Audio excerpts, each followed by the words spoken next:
Bismillahirrahmanirrahim. Assalamualaikum warahmatullahi wabarakatuh.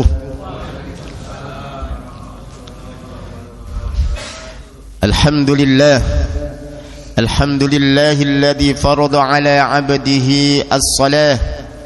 Ashhadu an la ilaha illallah wahdahu la syarika lah. Wa ashhadu anna Muhammadan 'abduhu wa rasuluh.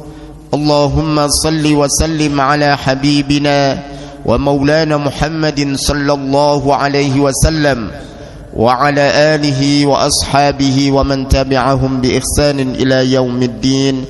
Amma ba'd.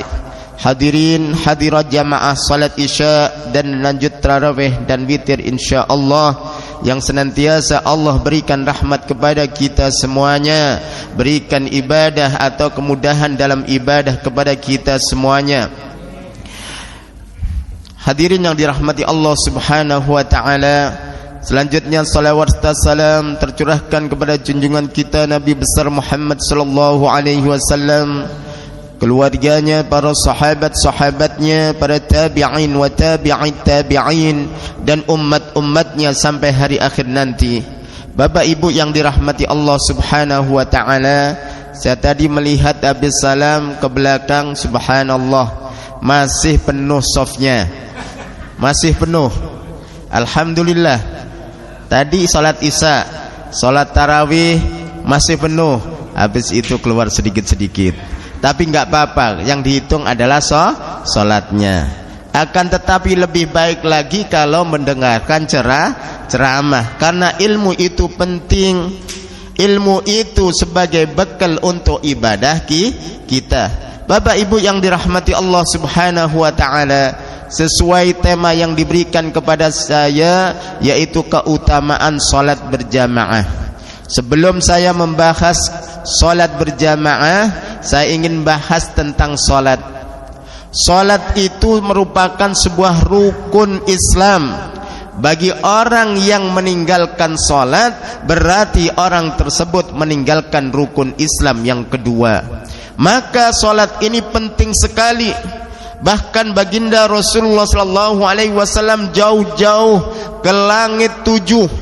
Jadi langit itu ada sab-sabnya. Ada langit pertama, di situ ada Baitul Izzah. Baitul Izzah itu diturunkan Al-Quran ke langit pertama. Sampai langit ketujuh ada Baitul Ma'mur. Disitulah, atau lanjut lagi ke Sidratul Muntaha, disitulah Allah memberikan tugas kepada baginda Rasulullah SAW, yaitu salat. Oleh-olehnya dari Allah adalah salat, dan ini oleh-oleh yang bisa dinikmati umatnya sampai hari kiamat.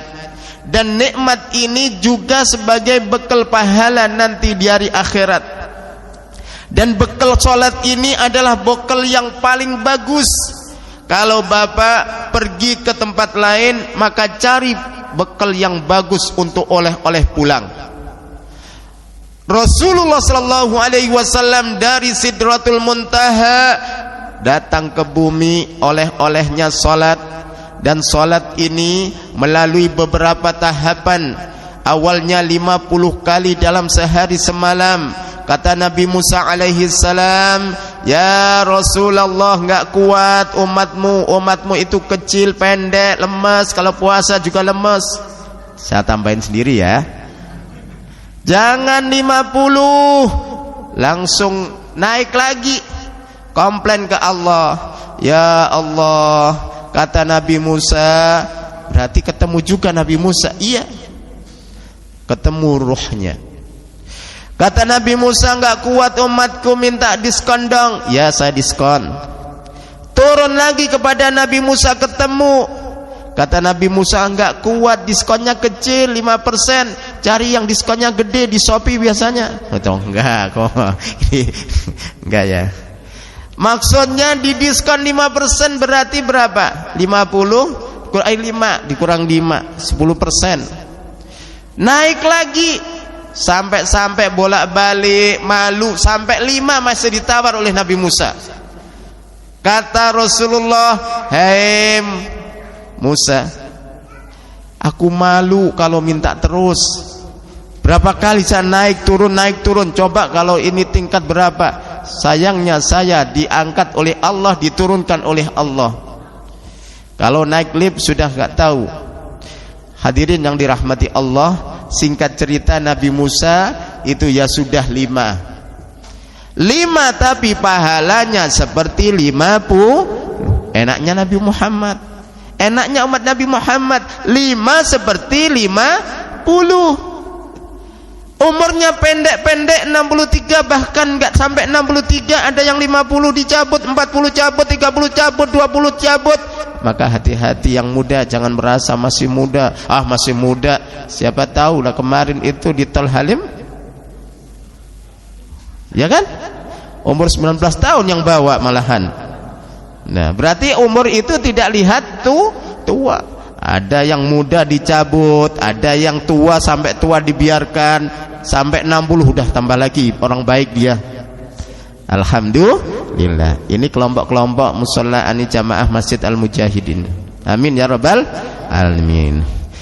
Bapak Ibu yang dirahmati Allah Subhanahu wa taala, jadi itulah umat Nabi Muhammad, umurnya pendek tapi pahalanya banyak, tapi mau tidak gunakan.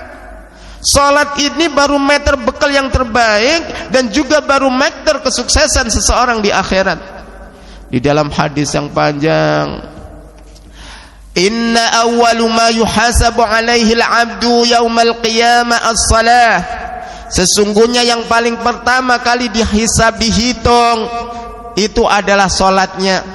Maka Bapak Ibu, saya pesan salatnya betul-betul diperhatikan.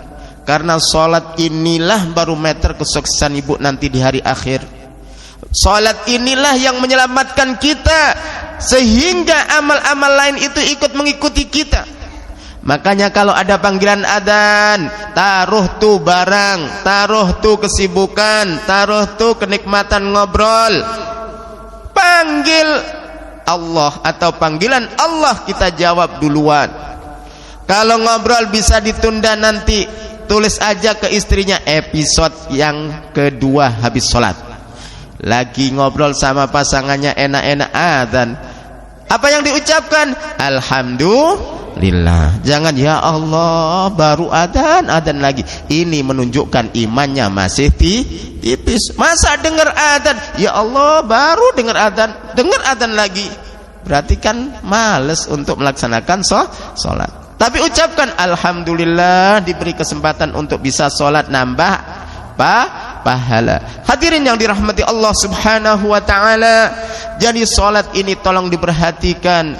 Dan tema pada hari ini adalah keutamaan sholat berjamaah.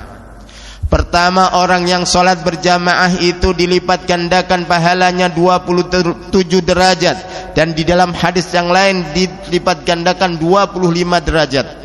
Salatul fardhi, salatul jama'ati khairun afdalu min salatil fardhi bi 25 darajah wa fi riwayatin bi 27 darajah.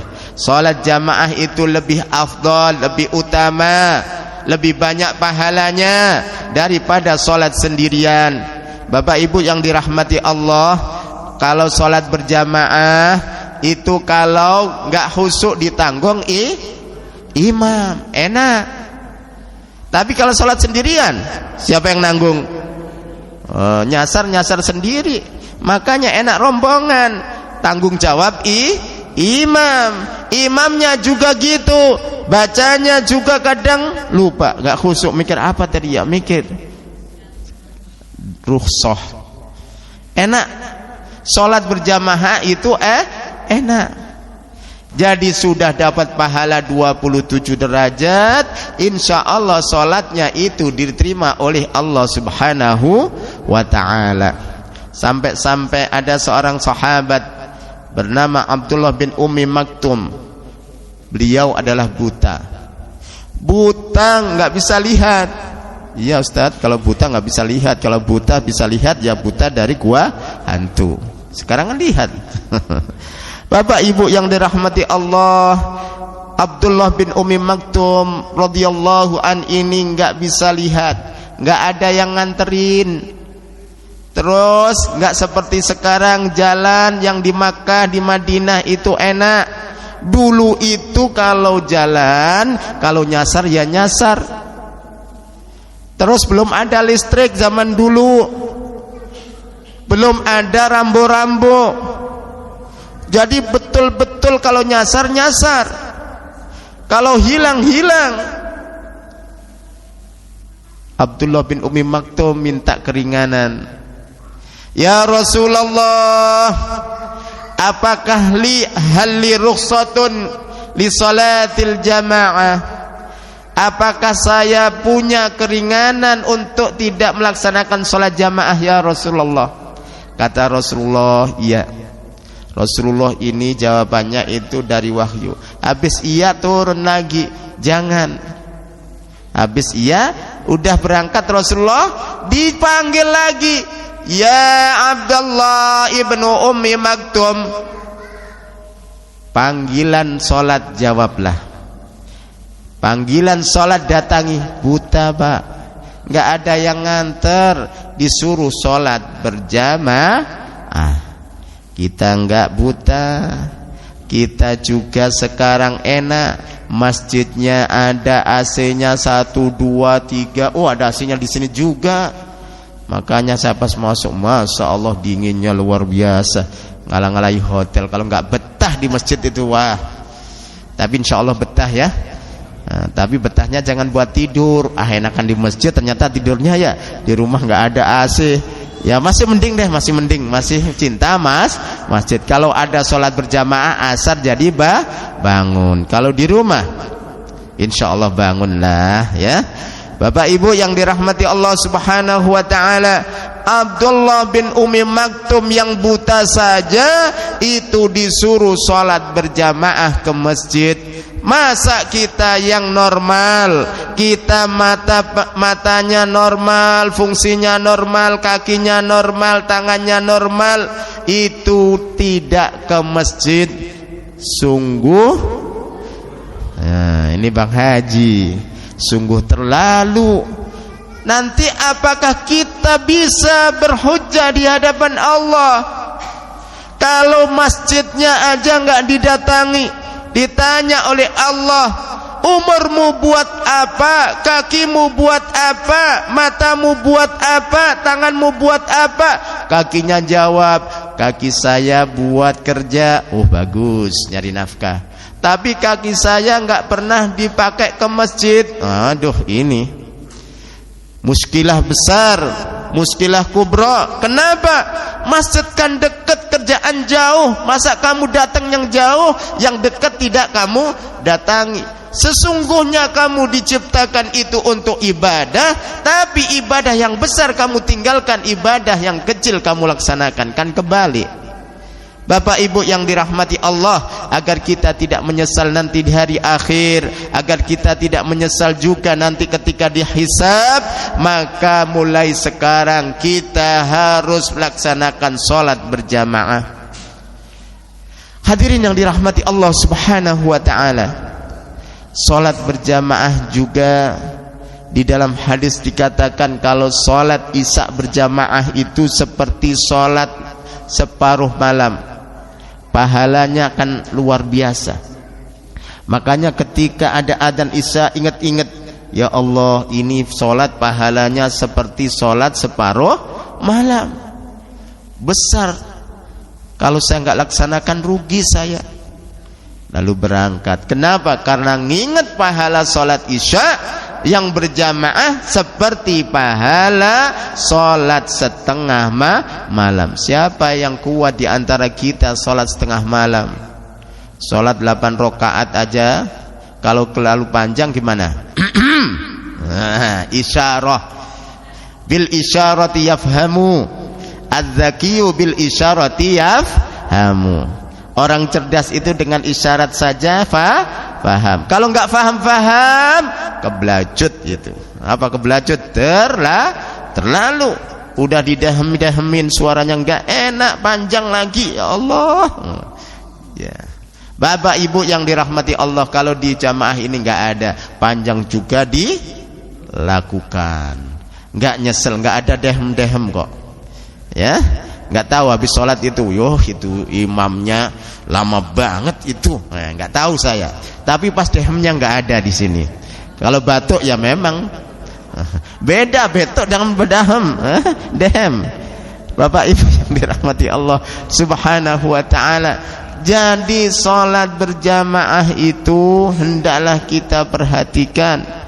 Sholat subuh berjamaah pahalanya seperti sholat semalam suntuk. Sholat semalam suntuk, Masya Allah. Kalau sekarang ini yang masih ada itu di Alexandria, Mesir sana. Saya sudah pernah ke sana, alhamdulillah sudah mandi di sana. Mandi ke lautnya maksudnya. Masya Allah, di sana itu memang luar biasa kalau pas sholat ya.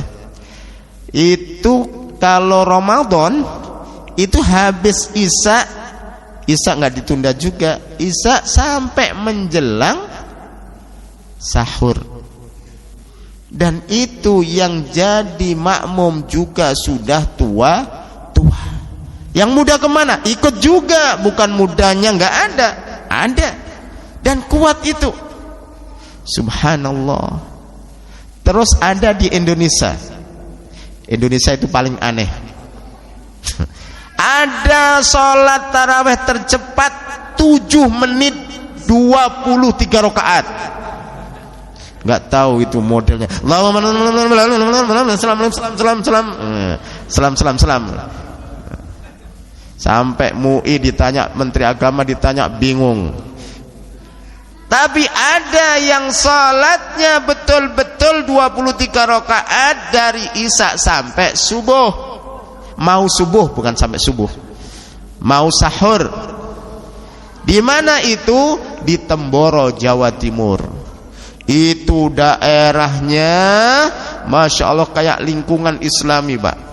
Itu sholatnya seperti itu. Kalau Bapak pingin sholat sampai sahur ke sana, coba 10 hari. Nanti di sini sholat pendek, sholat segini, aduh pendek banget itu. Bapak Ibu yang dirahmati Allah. Tapi intinya bukan panjang pendeknya, tapi bagaimana kita bisa melaksanakan sholat berjamaah di 5 waktu, khususnya syukur-syukur taraweh jamaah. Jangan sampai gini, Rasulullah kan cuma 3 hari berjamaah, saya juga 3 hari. Rasulullah ada alasannya, Bapak nggak ada alasannya. Rasulullah khawatir nanti ini dijadikan amaliyah yang wajib. Nah, Bapak alasannya karena malas. Beda. Rasulullah itu pertimbangannya luar biasa, karena ini dari wahyu. Maka jangan berdalih, saya ngikuti Rasulullah 3 hari saja sholat jamaah, habis itu enggak sholat tarawih berjamaah. Kenapa? Rasulullah 3 hari, saya 3 hari. Iya, tapi jangan ngikuti yang itu saja, semuanya ikutin.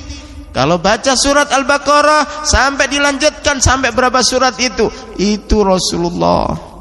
Bapak Ibu yang dirahmati Allah Subhanahu wa taala, intinya dalam ceramah ini adalah perhatikan salat, dan memperhatikan salat diantaranya adalah salat berjamaah. Hafidhu 'alas salawati was salatil wusta. Hafidhu, jagalah salat-salat 5 waktu, khususnya salat asar. Sekian ceramah singkat ini, semoga bermanfaat. Wassalamualaikum warahmatullahi wabarakatuh.